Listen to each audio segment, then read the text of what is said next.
Okay, good Shabbos. Today's parasha, of course, is Parashat Vayeshev, as we just heard, and a lot of it tells us the stories of Joseph and his dreams, the dreamer boy, right?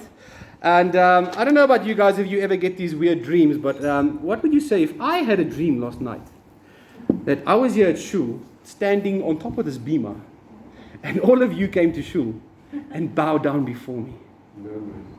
Good response. Good response. You should be completely outraged if I come and do that to you. You should call me out as a fraud, because I believe that a lot of religious leaders try and take advantage of things like that and say, oh, I am your leader, instead of take me to your leader, right? And they try to take advantage of such things. But how does it make you feel if someone tells you something like that? They dreamt of you serving them or bowing down to them. It didn't happen, by the way. I just made that up, so don't worry about my dreams and what goes on in my bed. It happens in this week's parasha, right? Joseph has this dream and goes and tells it to his brothers. Remember, he gets the two dreams in this parasha that we know of. There's actually three dreams, but we spoke about that last year. Go check our YouTube channel. In the first dream, he, of course, sees the bundles of wheat that all are gathered up, and they all bow down to his bundle of wheat. And what does he do? He goes and tells that story to his brothers. And how do they react? Just like my dad did, no man. Right? They react to him angry about it, and they become jealous of him just a little bit. But then he has a second dream. In the second dream, he dreams that there are 11 stars and the sun and the moon that all come and bow down to him. So he takes that dream and he goes and relates it to his brothers once again. But then it also tells us this time he goes and relates that dream to his father in front of the brothers. And that's a very, very important moment. Because now his father Jacob needs to decide how to respond to this dream while the other 11 brothers are watching. Wondering, you always treat him better. On Christmas he gets an extra chocolate. Right? On Hanukkah he gets 9 days of gifts and we get 8. So it's almost like a test for Jacob. So Jacob looks at the 11 brothers. He looks at his son Joseph, who tells him this dream. And what does Jacob do? Jacob rebukes Joseph for this dream. He rebukes him, saying, this dream that you have dreamt, do you really imagine me and your brothers and your mother who's dead must come and bow before you? So he chastises him, he rebukes him, but right after he rebukes him, the Torah tells us, he kept this matter in his mind. He kept this matter in his heart. So something of that dream meant something to him. He actually believed that the dream itself would be true.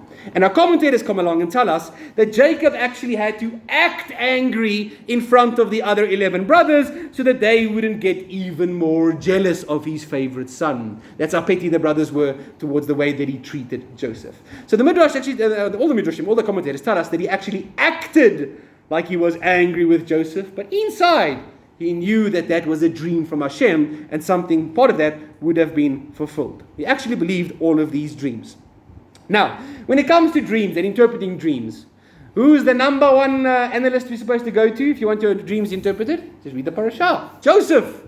Joseph is the one who's constantly interpreting dreams, right? He interprets the dreams of the cupbearer to Pharaoh. He interprets the dreams of the baker to Pharaoh. He even interprets the dreams of Pharaoh himself. And they all come to fruition just like he told them. But with this dream, the second dream of Joseph with the stars and the moon and the sun bowing down to him, we actually read in the Torah the interpretation of Jacob as to what the dream actually means. Right? So what does he do? Jacob says, do you really think your brothers, I, and your mother are going to bow before you? So Jacob's telling us that the 11 stars in the dream, which by the way, every year when it comes to Pesach, we do that, who knows one? One is Hashem. Who knows two? You guys remember that? Yes. Yeah, who knows three? 3 are the patriarchs. Who knows 4? Matriarchs. Right. When we get to number 11, everyone's like, oh, what's number 11 again? 11 are the stars of Joseph's dream. Okay, so before the song that came along, Jacob was the one who interpreted that 11 stars refer to the brothers in Joseph's dream. The sun, the big burning ball of fire, that refers to Jacob, and the moon refers to his mother, of course. All right, so before I get to the mother, which is what I want to talk about, let me just read to you what the Midrash says about how he knew that the Son referred to him. This is from the Midrash Rabbah, Genesis 84, verse 11, Siman 11. All right, so it goes with a verse, he dreamt another dream. The Midrash discusses the significance of the sun in this dream. When Joseph said, "Behold, the sun and the moon," Jacob said, "Who revealed to Joseph that my secret name is the sun?" Did you guys know this was a name for Jacob? Jacob was referred to as the sun. And it's supposed to be a secret name. Only the angels are supposed to know it. Listen to this. On his journey to Haran, Jacob was forced to spend the night on Mount Moriah. Remember? He was running away and he fell asleep and had the dream of the ladder on the mountain. Now, why did he fall asleep? The Torah tells us specifically, it says, because the sun had come. Now, our interpreters tell us it means that the sun actually came and set prematurely. It was the middle of the day, and the sun set so he could fall asleep and have that dream and the vision of the ladder going between heaven and earth. But the Torah literally says, the sun had come.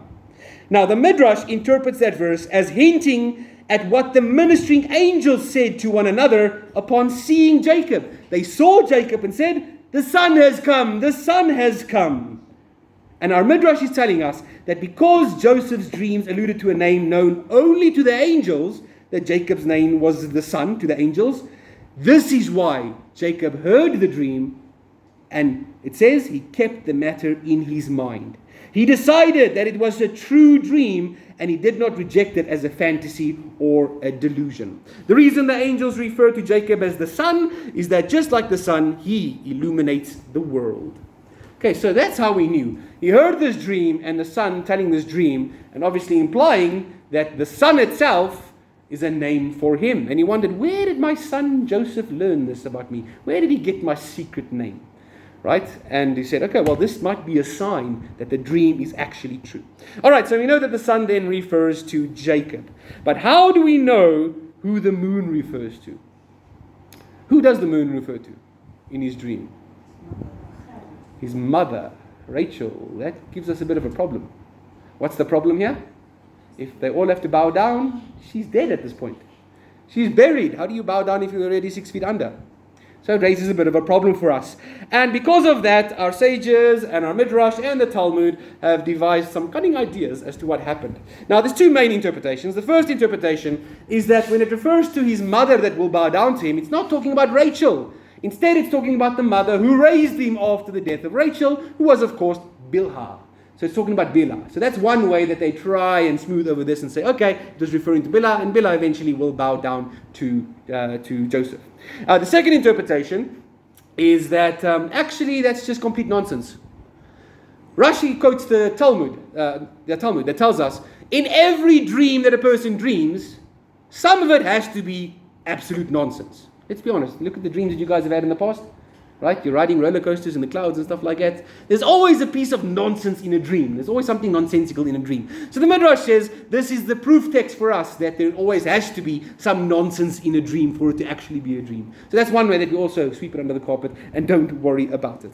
But if you read the text, we can actually learn that it is speaking about Rachel. Now look with me. Those of you that can at least identify Hebrew letters. Even if you can't read Hebrew, at least try and identify the Hebrew letters. Let's look at today's parashah that Yochanan read for us here just a minute ago and see that sometimes the text itself gives us a commentary on the text to point out exactly what's going on. So go in your Siddur to where we were reading, page 1078. On the back of your Siddur, page 1078, there you've got the parashah, the first aliyah of this week. And right in the middle of page 1078, you can see the paragraph ends there in the middle. That's the end of this week's reading. The very last line in the middle paragraph there, you see it right in the middle of the page, there's an aleph, right?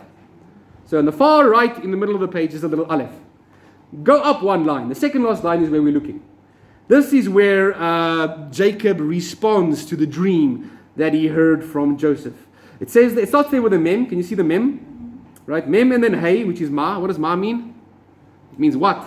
Right? Like manna, right? Or matovu, how goodly are your tents. Ma hachloim, what is this dream? Hazeh asher, that you, chalamta, have dreamt. Habo, navo, ani, emecha, that me and your mother and your brothers will bow down to you. So it starts off, ma hachalom hazeh asher. Okay, now look at the word asher there. Aleph, shin, reish. Now, one of our commentators points out that if you take the last letter of that word, you see the reish, the backward R over there. If you start reading the word from there, if you make the split over there, so you start with a reish, what comes next after the reish? A chet. You see the chet? So we got an R and a CH, so it's a rach. What comes next? A lamed. What does that spell? Rachel. It's the name Rachel. Let's keep reading. So there's the first word, Rachel. What comes after that? A mem and a tav. What does mem and tav spell? Mate. What does mate or mace in Hebrew mean? Dead. It means dead. Rachel, mate. It's telling us Rachel Mesa. Rachel is the one who died. So it's very interesting. Sometimes when it comes to the Torah, I read this book many years ago, one of the books that I read for my studies. It was called Peshat Before Drush, which has this idea that the Torah itself actually has hidden in itself commentary on itself. Before you go to the next level of Remez or the next level of Midrash or the last level of Sod, first do Peshat before you get to Drush. You can find so many commentaries on the Torah within the Torah itself. So this is one of those examples. It tells us Rachel mate. She's the one who died over here. Right? So that's the mother that it is referring to. So now we know that the moon over here is referring to his mother that passed away, Rachel. Okay, so now let's look at these dreams, right? The first dream you had about the sheaves bowing down, that dream did come true, right? We read about it that when his brothers find him in Egypt, a few weeks from now's parashah, they actually bow down to their brother. But the second dream, how much of that comes true? The 11 stars, the brothers do bow down. The father, he does bow down according to Jewish tradition. At the end of Genesis, when he's blessing his sons, it says he goes down to his bedpost and he actually bows before Joseph over there. So the son does bow down to Joseph. But does the moon ever bow down to Joseph? And this is the thing we have to ask about today.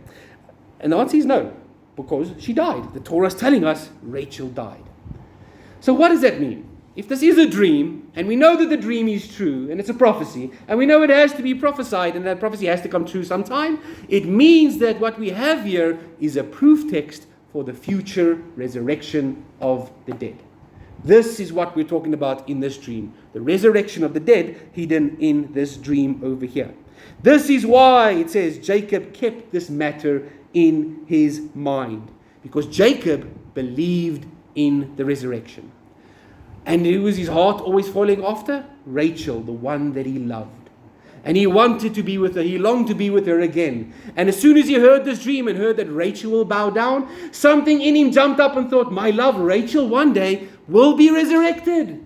And I will see her again. And she too will bow down to fulfill this dream over here. So it's like a hint towards the resurrection. And this is why, of course, old Jacob was so sad when he had to bury Rachel next to the highway there in Bethlehem, right? He wanted to bury her in Machpelah, the place that he purchased for him and his parents and his grandparents, right? But unfortunately, he understood that she needed to be buried there. Why? Because at the resurrection, she would be there calling for the children of Israel to come back from exile into the promised land of Israel. So he understood all of this was a reference to the resurrection.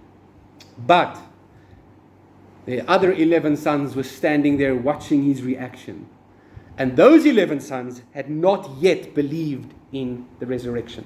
This is why Jacob had to act like he was rebuking Joseph in front of them, so as not to offend them. They were a bunch of snowflakes. Just to not offend them, he acted in front of them that he didn't agree with his dream of the brother.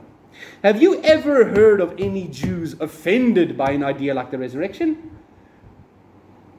You have.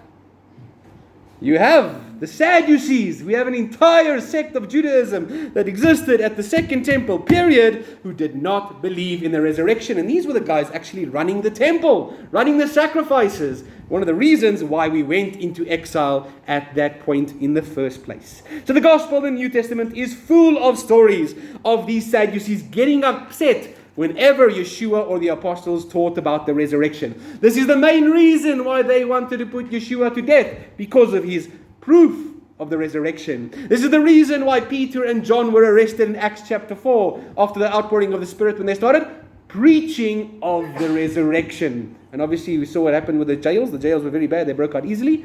Similarly, this is the same reason Paul got arrested over and over again for preaching the resurrection. At the end of the book of Acts, right at the end, the last few chapters, it tells us the story of how Paul finally got arrested. And he was accused of preaching this resurrection. And all of a sudden, the Pharisees in Jerusalem started supporting Paul because he's preaching the resurrection.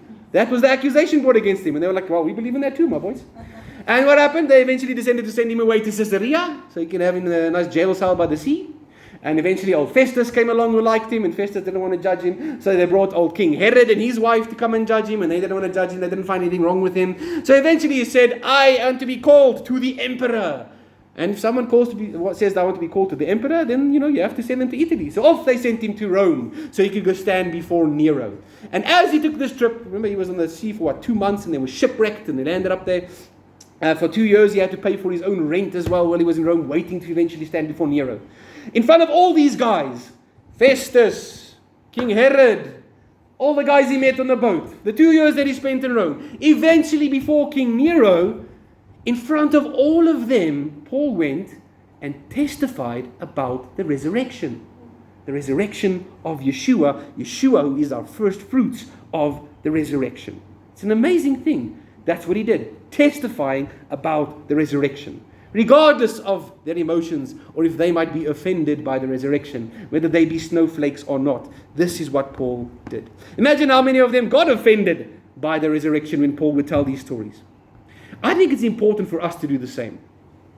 In life, it's very important that day when someone comes to you and says, what's going to happen to you after you die? If someone's never asked that question or never thinks that thing, there's no perspective of what their life actually means. Once you realize that something like life after death exists, and you have to do something now in order to gain a reward there, to God willing, have the resurrection, it really puts you into perspective. It gives you some focus of what you are doing. Look at these 11 brothers in this week's parashah. What did they do to their brother Joseph? They pretty much tried to kill him. They threw him in the pit in order to kill him. They left him for dead. Right? The one came back and took him out, eventually sold him to the Ishmaelites. A Jew sold to the Ishmaelites. Just watch the news. That's a death sentence in itself. Right? They paraded his cloak in blood of a goat that they killed to announce to their father Jacob that his son Joseph is dead. Can you imagine the shock on those brothers' faces when he revealed himself to them many years later in Egypt? He took off that cobra hat he was wearing, took off all the makeup when he was there in Egypt, and he said, Ani Yosef, I am your brother Joseph. They must have all gone completely bleak, as if they saw a ghost, as if he was resurrected from the dead. Because when they saw that and realized the bigger plan of Hashem, they were no longer offended by the resurrection. They were no longer offended by his dreams, because the dreams had come true, at least partially at that point. So Yeshua actually warned his disciples, and by extension all of us here today, saying, be on your guard, for they will deliver you over to the councils. You will be beaten in the synagogues. You will have to stand before governors and kings for my sake, to bear witness before them. It applies to us as well. We're in the middle of the festival of Hanukkah. Hanukkah celebrates us standing up for our religious beliefs in the face of the secular world and secular society. Society wanted to Hellenize us. Today it wants to Hellenize us as well. And it's brilliant that they use the word hell in there. Right? They're Hellenizing us. Of course, Hellas means Greek, but anyway. They try to Hellenize us. Today the world is doing the exact same thing. And we have to fight back. Do not be scared about offending anyone by living a testimony to Yeshua and the fact that there is a resurrection. This is why one of the main mitzvot of Hanukkah is to publicize the miracle. Let people know about this miracle. So how do we publicize the miracle?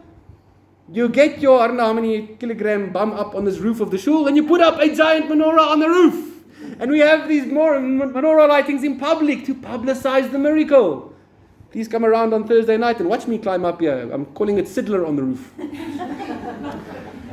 Is anyone a medic? You might want to, if you guys know a medic, please invite them as well. Do not invite health and safety, because then our party is spoiled. Right, so this is the idea. We've got to publicize the miracle as well. We've got to testify about the resurrection to those around us. Don't do what Jacob did and act before others and keep it only in your mind and your heart to yourself. We could have avoided all of this if only before that he would have said, this is the dream and this is true. Accept it, my sons. Don't go and kill your brother just for being the messenger. So we need to encourage ourselves to have the same steadfastness as Joseph in what we believe in. The same conviction and hope in the resurrection of the dead as Paul did.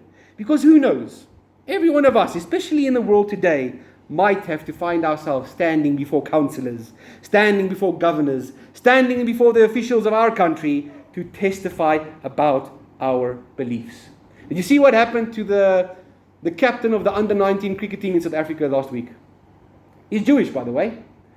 And 2 or 3 weeks ago, we had every year ABSA has the Jewish Achievers Award in South Africa. And he was given an award for being a hero in sports, a Jewish hero in sports in South Africa. And during his speech, he said, I'm no hero. It's the soldiers in Israel that are fighting to protect our innocent civilians from these terrorists. Those are the real heroes. And because he said that in the public scope, some Palestinian pro-organization came up in arms and told Cricket South Africa, no, you have to ban this guy. He's broken every one of these laws and these things. So they actually had to open a massive inquiry about this guy. And I think 2 days ago, they cleared the inquiry and said, no, he hasn't done anything wrong, he's fine. And now he's going to go represent us at the World Cup. We've got a Jew boy as the captain of our cricket team. That's how we testify as well. Don't be scared of testifying about your beliefs before officials and governors. Problem is, they might end up killing us for it. But if they do, joke's on them. Because we will live again. Because we believe in the resurrection. Shabbat Shalom. Shabbat Shalom.